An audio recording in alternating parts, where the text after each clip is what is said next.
Экс-дознавательница МВД и трое ее высокопоставленных коллег должны увидеться в Кировском районном суде. Сегодня состоялись основные судебные разбирательства над тремя бывшими полицейскими по делу о надругательстве. В зале суда работал наш коллега Радмир Азнабаев. Как вы себя чувствуете?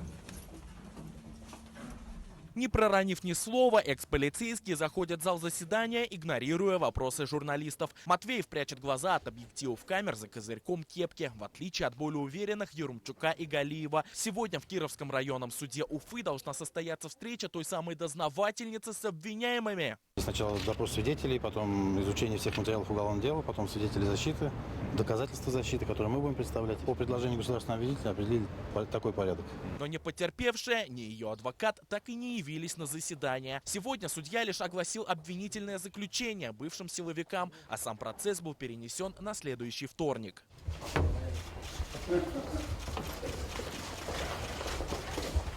Адвокат Эдуарда Матвеева поделился некоторыми подробностями уголовного дела. По его словам, эксперты подтвердили травмы дознавательницы, но генетических следов всех троих подозреваемых на ней найдено так и не было. Если говорить о телесных повреждения у нее есть.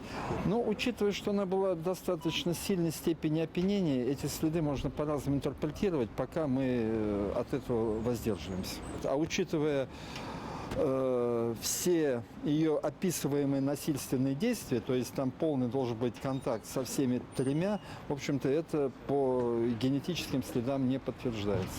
Всех троих обвиняемых приставы развезли обратно по домам. Напоследок, перед тем, как сесть в авто, Салават Галиев успел сказать журналистам, что со здоровьем у него все в порядке. Как вы себя чувствуете, Салават? Нормально. Нормально все?